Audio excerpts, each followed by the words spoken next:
Kurabiyeler servise hazır. Hemen şöyle iç dokusuna da bakalım. İnanılmaz lezzetli, muhteşem bu tarifi sevdiklerinize gönül rahatlığıyla yapabilirsiniz. Harika olmuş. Buyurun hemen yapımına başlayalım. Herkese merhabalar. YouTube kanalıma hoş geldiniz. Bugün sizlere oldukça farklı, çok lezzetli, harika bir kurabiye tarifim var. Bunun için ilk olarak oda ısısında, mutlaka oda ısısında olsun tereyağımız. 125 gram tereyağı alıyorum kabıma. 1 su bardağı toz şekerim var. Yarısını normal toz şeker, yarısını da esmer şeker kullandım. Siz tamamını beyaz da kullanabilirsiniz. 2 küçük yumurtam var. Sizin yumurtanız eğer büyükse bir tane de kullanabilirsiniz. Yumurtalarımı da kırıyorum. Şöyle spatulamla şöyle karıştırıyorum.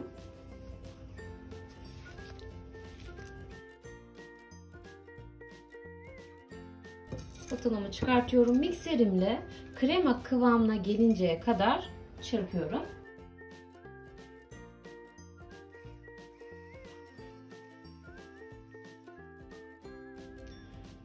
Krema kıvamına gelinceye kadar bir 5 dakika boyunca güzelce çırptım. Mutlaka mikserimizde güzelce çırpalım. Bu aşamada birer çay kaşığı karbonat karabiber ekliyorum. 1 paket vanilya. Kontrollü şekilde un ilavesi yapacağım. Çok farklı, çok lezzetli bir kurabiye olacak. Mısır gevreğini de içinde kullanacağız.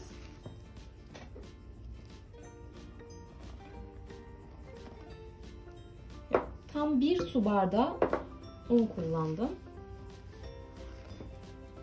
Bu aşamada kesinlikle mikser kullanmayalım. Mikser kullanırsak kurabiyemiz semsert olur.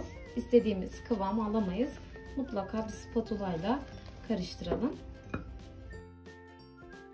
Bu aşamada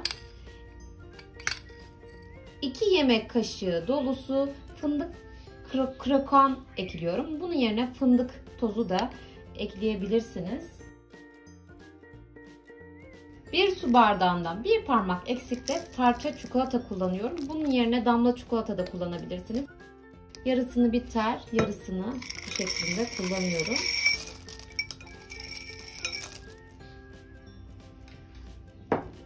Ve bu kurabiyenin olmazsa olmazı ve özelliği olan mısır gevreği ilave edeceğim. Bu aşamada sade mısır gevreği kullanıyorum. Bunu da bütün olarak değil de şöyle bir dakika kadar doğrayıcıdan geçirdim. O şekilde ilave ediyorum. Güzelce harmanlayalım.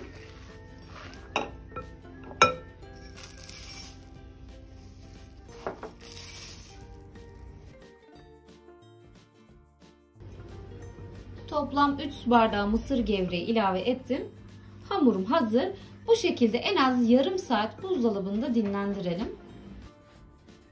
Şöyle kurabiye hamurum yarım saat boyunca buzdolabında dinlendi. Hamurumdan şöyle bir parça alıyorum ceviz büyüklüğünde. Top haline getirelim. Ve aralıklı şekilde yağlı kağıt yerleştirdiğim fırın tepsisine alıyorum.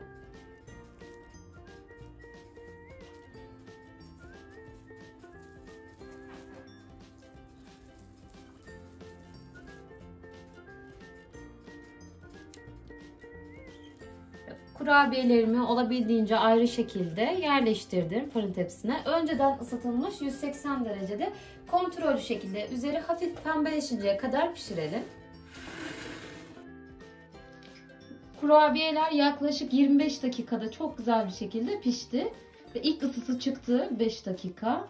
Mutlaka ilk ısısının çıkmasını bekleyelim. İlk çıkarttığımızda fırından yumuşak oluyor. Soğudukça böyle sertleşiyor kurabiyeler. Hemen servis tabağıma alıyorum.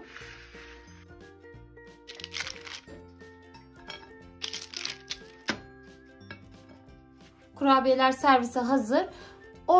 Toplam 30 adet bu şekilde kurabiyem çıktı. Sütle servis edebilirsiniz. Kurabiyelerin tadına da baktım. İnanılmaz lezzetli olmuş. Videomuzu buraya kadar izlediyseniz muhakkak beğenmeyi, yorumlarla geri dönüş yapmayı unutmayın. Sevgiyle kalın, hoşça kalın.